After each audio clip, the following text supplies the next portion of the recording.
Hello everyone and welcome back to my channel BethChatsBooks. Now today is my vlog of the Octofinals Group G non-fiction for the Booktube Prize 2021. So I'm not sure yet whether these will be two vlogs or one. It always depends when I start editing and figuring out if I've got too much content to edit, and then usually I'll just split it into two. But this is the first little section of the vlog. So let's get into it. So the book that I've chosen to start with is The Next Great Migration by Sonia Shah. Now this is kind of what it says on the tin. It's about the migration process, about how animals and plants and different biodiversities have migrated across the world, but also about human migration and about the myths that we have about human migration, about how things like immigration, and very recently in the UK, for example, Brexit, a lot of that was decided by the general public about their opinions about immigration. So it goes through the past and how we've had this perception that migration and immigration is bad, and that diversity throughout the world has been stagnant. And it plays a lot with historical beliefs about religion and how we believed that from Adam and Eve we just scattered everybody across the world and then they stayed there. And beliefs about eugenics and how people believed that people of different skin colours were different humans or subhumans, and the reality is that's not true. And how this book is going ways to debunking some of these myths, basically. So I'm about 120 pages in and it's around 320 pages. So I would say I'm roughly 30-40%. I would like to get to 60 or 70 tonight, but I'm really enjoying it. This isn't a non-fiction that I would usually pick up, so that's why I really wanted to start with this one. Shah's writing style in here is very interesting. It's very compelling. From the beginning, she started talking about butterflies in California, and the story really gripped me, and I just got really interested in how she was on this search for the butterflies. And I like that kind of geographical biodiversity non-fiction that reads like a fiction, that really grips me. But I have noticed with these chapters, I am on chapter 3, that she breaks them up. She breaks them up with those little markers, but she sometimes is trying to weave a bigger argument, but she will break the paragraphs up and we'll be talking about different things, and then I'll start to realise that we're finally overall talking about the same thing. So the paragraph breakups at the moment feel slightly disjointed, but I think she is having a big, powerful argument in this book, and she's trying to pad it out through the chapters, and I think it doesn't lend itself as a topic to be very organised thematically. So I'll let her off for that. I think it is hard to organise and structure a big argument like this, which is basically saying that all the perceptions we've ever had about migration are wrong. She started going into briefly things like our perception that mass immigration into a country brings a higher crime rate, that it brings economic hardship for the country, and debunking a lot of those things. And it's quite interesting because she's playing around with how Trump is a good example in here, how he uses statistics. Sweden had a big article about crime, and Germany talked about New Year's crime that involved immigrants.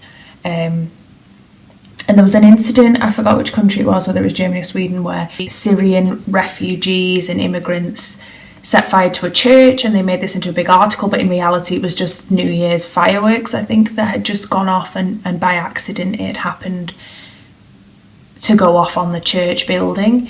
So she debunks a lot of things about, there's a lot of stats that then people make an article about, but then she says that when experts come in and actually look at the article, they haven't studied the data properly. So we're being misinformed with data constantly, which is allowing people like Trump to create assumptions about migration that aren't really accurate. For example, in Germany, they were saying about how, was it Germany or something? I can't remember whether it was Germany or Sweden, but one of the countries was mentioning how the rate of high school dropouts had increased in the year that migration to that country had happened. But when they looked at it, they realised that country had changed its goalposts for how people dropped out of high school that year. So the stats weren't true to begin with, so they might have been higher, but for a different reason, because the collating of data was different that year. And then they compared it to another country, and things had changed. So it wasn't really a fair and accurate representation. So I'm really interested in those kind of things. I am on chapter 3, and there's 11 chapters, so I don't know how much my interest might wane, because this isn't my go-to non-fiction. I tend to have a hunkering and a passion for social justice non-fiction, for true crime non-fiction, for narrative non-fiction. So this isn't really my cup of tea. But now that I'm roughly getting to halfway, I thought I would check in with you guys just to tell you my initial thoughts and what's going on.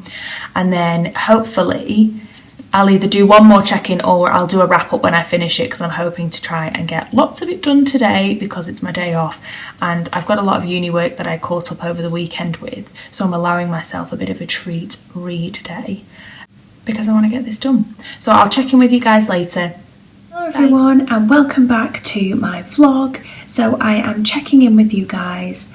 I have had my lovely hairdresser friend drop off a dye kit, so that's why my colour is done, and I straightened it this morning because I was feeling a little bit like I wanted to look like I had my hair done, even though I didn't have my hair done. I just had a kit delivered to my house, which I did myself. But anyway, that's why my hair's looking slightly different. But I wanted to catch up with you guys about where I am at. So I have finished The Next Great Migration by Sonia Shah, and I was mulling this over. I finished it yesterday evening, and it was very dark, so I didn't want to film my final thoughts while it was just terrible lighting to film. So I was umming and ahhing the last quarter about where this was going to sit, whether it was going to be a 3.5 stars or whether it was going to be full 4 stars. So I've decided it can get the full 4 stars. I think this is a very, very comprehensive look at the issue of migration and immigration. I think this is incredibly well researched. Shah will have had to have gone to so much effort to collect all of these sources and then get them fact checked. So what she goes through is a lot of things, all the way from Darwin's theory of evolution and our historical perception of religion and where we think different races and cultures came from, and the beliefs that we thought they were stationary, that migration didn't happen in human beings in the past. Then she goes through more modern times, leading up to the First and Second World War, and how beliefs changed a little bit, but still followed this same vein. And then through modern technology, how we've proved through things like in-depth DNA analysis how perceptions of the past weren't true and what is actually factually true based on new evidence.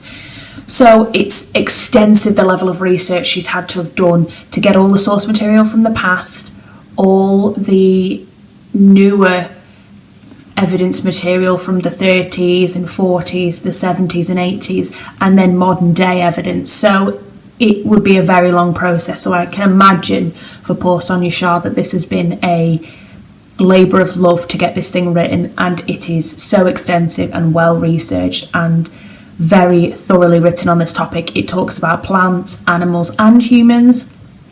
It says that DNA has proved that our prehistoric DNA is all basically the same.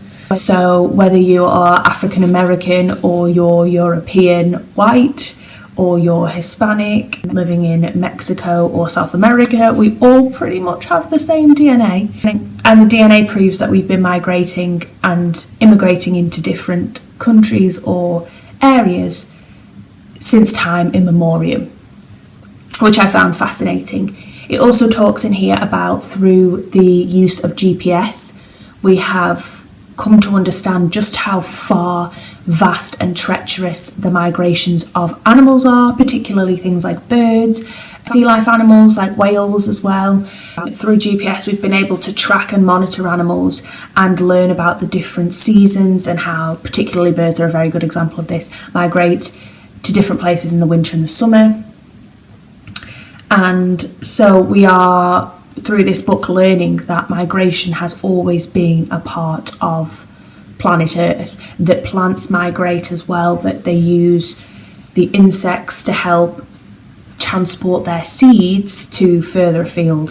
Then things like tectonic plates has helped us learn that we all were in the same place, and that's why our DNA as humans is all the same. But tectonic plates have created a shift, and so planet Earth was slowly moving without all these animals and plants and humans having to make these treacherous journeys, because for a while scientists were stumped with how on earth did humans land in remote places like the Himalayas. So it is really fascinating, and I feel like I've been completely won over by this book. Again, a bit like The Underland last year with Robert McFarland. I just didn't know if I was going to enjoy it. The way this is written, all the little ideas and thoughts that are sparking off after reading this, it's won me over. I find it very impressive. I think the structure is not to my taste. It's a little bit sloppy for me. It's a little bit all over the place. But I think when you've got a topic this big and you're trying to wrangle with it and get it to make cohesive sense when you're talking about animals, plants and humans and historical points of view and modern technology, and she talks about detention camps in here, there is so much that is in this book that I completely let her off for the structure, because I don't really know realistically how you would make it any more cohesive when she had so many things she wanted to talk about. And I'm glad she didn't drop any of these topics for the sake of the book, because all of these add something. So yeah, I am pleasantly surprised with this one. I think a lot of people will really like this one. I think when we're talking about immigration, particularly the last few chapters dealt a lot with Trump's stance on immigration and asylum seeking. It is incredibly relevant now. I find Trump's ideologies abhorrent. I find his views on building the Mexican Wall, for example, which he's going to probably become infamous for, disgusting. And it goes into a lot of his policies and the policies while he was president. So it's very of its time as well. It's done a full circle moment, this book. It talks about the past and where we're sitting now. And for a lot of people who are concerned about climate change, this is an interesting read, because it is really helping us get some solid grounding of what's going to happen in relation to migration, immigration with climate change, and that ultimately we will have more migration as climate change starts to have an impact on other people's homes and livelihoods and continents and countries. So very relevant right now. I think a lot of people will get a lot out of this. I'm going to sit it at 4 stars. I do think there is a potential to have another surprise book that might surpass it, but there are a few books that I'm going to have to be reading for this prize that I'm sceptical that I just will not enjoy or might find tedious. So it's got a very good chance of being in the top 3. So there's that one, The Great Migration by Sonia Shah. And then I am starting today These Fevered Days by Martha Ackman, 10 pivotal moments in the making of Emily Dickinson. So I know Emily Dickinson is a poet, really don't know anything about her. It's tended to work out in this selection of 6 that I have 2 biographies and a few nature books. Biographies and nature books are not my go-to non-fiction, so this is a fantastic selection for me because it's really going to challenge my perception of what I believe about these books. So like with The Next Great Migration and with Underland last year, really challenged that view that I don't like nature books, because I ended up loving Underland and I very much have enjoyed The Next Great Migration. So maybe this will change my mind, but I don't know much about poetry and poets. My brother's quite into poetry, but I don't think he's read any Emily Dickinson. And I think it's just somebody going through, the author going through pivotal moments of her life and creating a biography out of it. I don't really have any expectations going in. I just don't know what it's going to be like, so I'm going to be very open to this. Then I also have Owls of the Eastern Ice, I believe that's what it's called, on reserve at the library. As soon as that comes in, that's on audiobook, so I'm going to continue listening to that throughout the week because I think that one will be quite hefty as well. So those will be the next two that I'll start reading and wrapping up, and then I will just have Entangled Life, Conditional Citizens and Mozart to read. I think Mozart's going to be the last one, and hopefully if I can read most of these in February, then I can just dedicate the month of March to slowly working my way through Mozart, because it is 700 plus pages and the font is tiny and the little paper's all thin and delicate, and it's going to be the challenge out of these 6 for me. It really is. I'm excited. I think I'm going to learn lots about Mozart, but I just don't know whether I'm going to be fully sold on a 700 plus page biography on him. But we will get to that at some point. So I'll check in with you guys when I've got a little bit more further in these fevered days. Hello everyone, and welcome back to my channel. This is another segment in this vlog. So I'm just catching you up on where I am with my reading. So I have finished the book These Fevered Days by Martha Ackman, and I just wanted to wrap up my thoughts and feelings on this book. So, as a biography, this book was a little bit underwhelming for me. I think because I'm not overly invested in learning about the life of Emily Dickinson, I think that this was a little bit tedious reading. So I don't mind a biography, but it's not really my chosen thing to read unless I'm really interested in the person. I think because Elizabeth Dickinson led a very solitary life, her life experiences were quite limited to just her musing on writing poetry, and that made for a very long biography. So this is only about 230 pages, but it felt longer. But overall, I think that's just my personal preference. I think if you're interested in the life of Emily Dickinson, you will get a lot out of this as a biography. However, the statement for the title is 10 pivotal moments in the making of Emily Dickinson. Now, I think as an argument for this book, picking 10 pivotal moments that made this person, I think the author did not successfully manage to achieve that with this book. So it talks about 10 pivotal moments. What I found mainly was the issue is that the pivotal moments chosen weren't very significant or memorable. And then when I was reading each chapter that was meant to go through those memorable moments, I forgot what the key moment from the chapter was meant to be.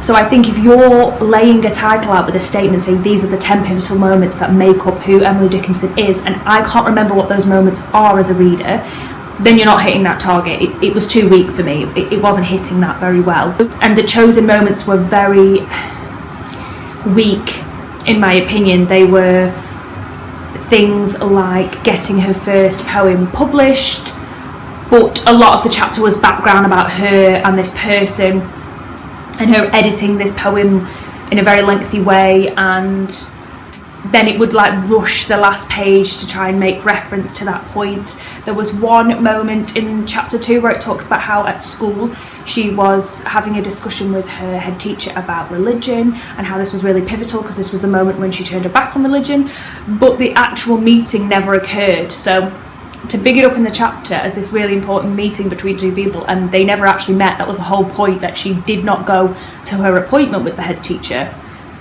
was a bit flat for me. So there were moments like that were very tenuous, and obviously they're disjointed, they're not connected, which is fine. It goes in some kind of chronology, but obviously these aren't, like she says in her introduction, these aren't cradle to birth significant moments that go through everything. Some of them are more in her later life, some of them are in childhood or teenagehood.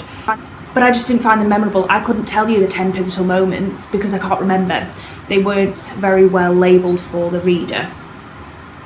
And this covered a lot of repetitive ground, considering it was only 230 pages. I heard a lot about her relationship to another writer, a lot about her childhood friend, a lot about her sister-in-law.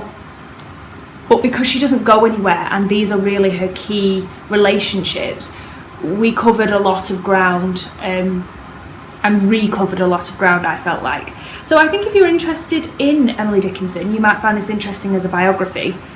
I don't think it was successful addressing these 10 pivotal moments.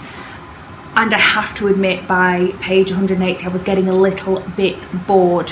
I just don't think it needed to be that long. I think because she lives a very solitary internal life, stretching it to 200 pages was a step too far for me, because as a reader, I've learned all I need to know about her now, and now the rest is just extra that I found a little bit boring towards the end, if I'm going to be brutally honest. So I'm going to give it 3 stars because the author wrote this book very well. Her writing is really interesting, and the first chapter started off in this narrative non-fiction style that I quite enjoy. But this is a very niche book, and really the only people that will get things out of this are people who know who Emily Dickinson is and are interested in learning more about her life and her letters and her relationships. I don't think this will appeal to a mass audience, like The Next Great Migration will. And it was not to my taste. It just did not blow my mind. I think it was a little bit boring in parts, and I want to read non-fiction that is informative and invigorating. And like I mentioned, biographies are not really my chosen thing, because if I'm not interested in that person, why would I want to spend a lot of time learning about them? So I'm giving it 3 stars. I'm a little bit nervous now about starting Mozart, because I know that's also a biography, so I might feel the same way, and that's also 700 pages, so we'll just have to see. So there's 2 books down, 4 to go. I'm listening to The Owls of the Eastern Ice by John S. Slaught on audiobook. I'm quite enjoying that. He narrates it on audiobook, and his voice is very rustic and makes me think of the outdoors, and he story tells in a very compelling way. So although it's only dealing with fish owls in Russia at the moment, that's basically the premise of the book. He's trying to find these fish owls that are very difficult to find, and he's doing a thesis on it, so he wants to go out and research it. He is building up the life of Russia. The way he's describing the landscape and the Russian people that he meets and their culture is very interesting so far. I'm about 2 hours in, and it's an 8-hour audiobook, so I'm really hoping that it grips me, because the only thing that I'm thinking in relation to just finishing that book as well is if it just beats around the topic for too long, and as a reader I get bored. But we shall see, and I will let you know when I've finished it how I'm getting on. I'm waiting for Entangled Life to come up on the library. I've reserved an audiobook and an ebook, so whichever one drops first I'll start reading, and then I will start Mozart. So I'll keep you updated when I have something more to tell. Hello everyone, and welcome back to my channel. So I just want to catch you up on where I am with my reading for the Octofinals non-fiction.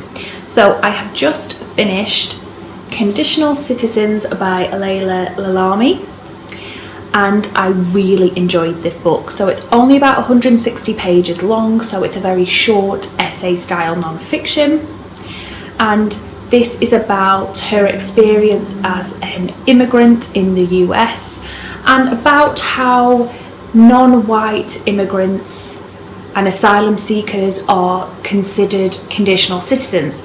So it starts with her getting her citizenship in the US, and follows then how, while she has citizenship, it's always seen as conditional, and how it's different for immigrants and citizens that are non-white as opposed to white citizens, and how their citizenship is never questioned in the same way. So she has an anecdotal style. Her writing is beautiful. It is so immersive, and this feels like a narrative non-fiction. She's telling you very poignant and personal details about her life. For example, her mother-in-law and her story of dementia and Alzheimer's.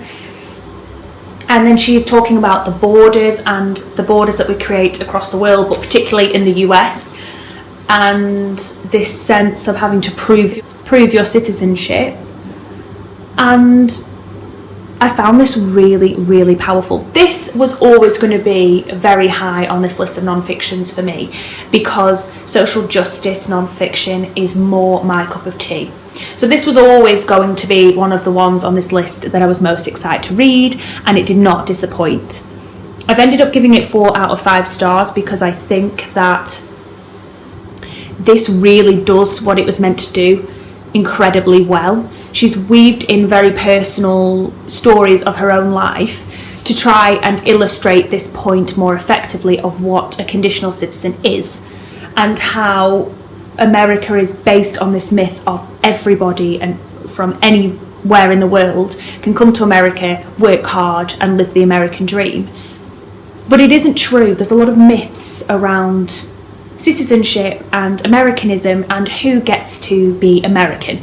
She interestingly points out how there is a hyphen between citizenship in America if you're non-white, for example, Japanese Americans or Chinese Americans or Indian Americans.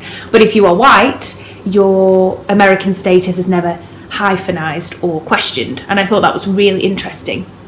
She also talks about the way that people have spoken to her when she has gone to book tour events, and because she is from Morocco, people assume that she knows a lot about what's happening with political issues around organisations like ISIS and terrorism, and so she constantly is told, well, we never get to see Muslims that are like you. We are shown on TV bad Muslims, extreme Muslims, and how she said in America it's a very complicated conversation between being Muslim and being a terrorist, and how people like Donald Trump have really perpetuated this myth around different cultures, and particularly non-white cultures, and her example is Muslim people from all over the world that come to the US. They are seen as terrorists.